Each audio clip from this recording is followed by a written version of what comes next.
യേശുവിനോടൊപ്പമുള്ള യാത്ര. ഇന്നത്തെ ചിന്താവിഷയം നന്ദിയുള്ള ക്രിസ്തീയ ജീവിത രീതി. ധ്യാനത്തിനായുള്ള തിരുവചനം ലൂക്കോസ് എഴുതിയ സുവിശേഷം 17-ാം അധ്യായം 15-ഉം 16-ഉം വാക്യങ്ങൾ.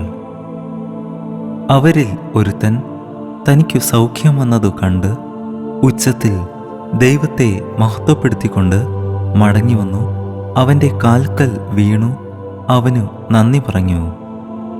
അവനോ ശമര്യക്കാരൻ ആയിരുന്നു.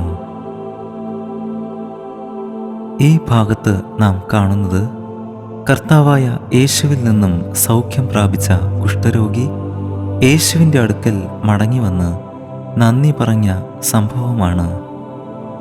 10 കുഷ്ഠരോഗികൾ സൗഖ്യം പ്രാപിച്ചുവെങ്കിലും ഒരു കുഷ്ഠരോഗി മാത്രം യേശുവിൻ്റെ അടുക്കൽ കടന്നു വന്ന് നന്ദി പറഞ്ഞു.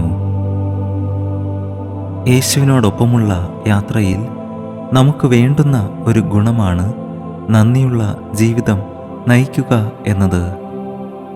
സങ്കീർത്തനം 103-ാം അധ്യായത്തിൽ നമുക്ക് ഇതിനെക്കുറിച്ച് കാണുവാൻ സാധിക്കും.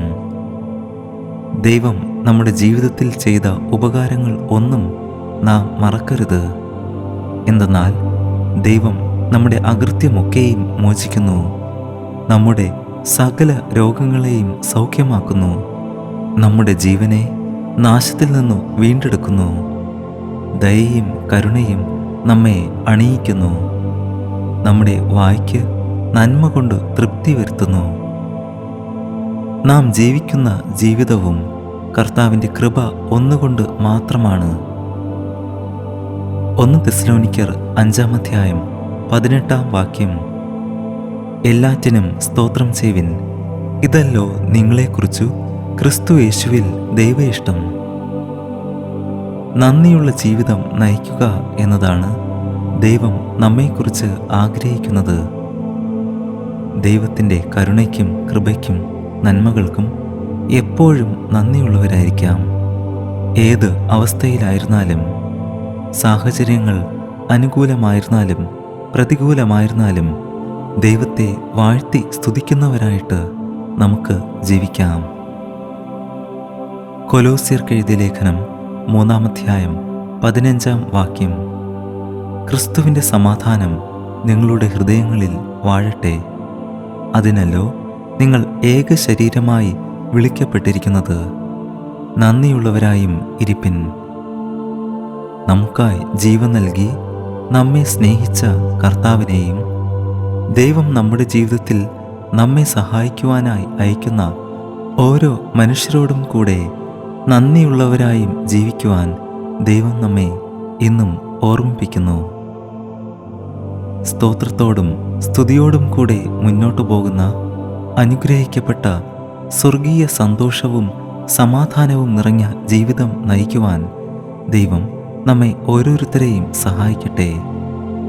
ഓരോ ദിനവും നമ്മെ വഴി നടത്തുന്നതും നമ്മെ കാത്തു പരിപാലിക്കുന്നതുമായ ദൈവകൃപയെ ഓർത്തുകൊണ്ട് നന്ദിയോടെ ജീവിക്കാൻ എപ്പോഴും നമുക്ക് ശ്രദ്ധിക്കാം. അതിനായി ദൈവം തൻ്റെ പരിശുദ്ധാത്മാവിലൂടെ നമ്മെ സഹായിക്കട്ടെ. നമുക്ക് പ്രാർത്ഥിക്കാം.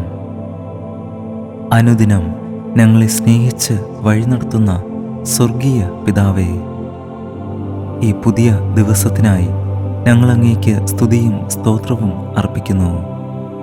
ഞങ്ങളുടെ ജീവിതത്തിൽ അങ്ങ് ചെയ്ത സകല അനുഗ്രഹങ്ങൾക്കായും കൃപയ്ക്കായും നന്ദി. സുഖം, ബലം, ആരോഗ്യം, സന്തോഷം, സമാധാനം എന്നിവയെല്ലാം തന്ന് അനുദിനം ഞങ്ങളെ വഴി നടത്തുന്ന കൃപയ്ക്കായി സ്തോത്രം. ഞങ്ങളുടെ സകല ആവശ്യങ്ങൾക്കായും അങ്ങ് കരുതുന്ന ദയയ്ക്കായി നന്ദി. ഞങ്ങളെ തന്നെ താഴ്ത്തി സമർപ്പിക്കുന്നു, വിനയപ്പെടുത്തുന്നു. കർത്താവായ യേശുവിൻ്റെ നാമത്തിൽ തന്നെ ആമേൻ. ദൈവം നമ്മെ അനുഗ്രഹിക്കട്ടെ. God bless you.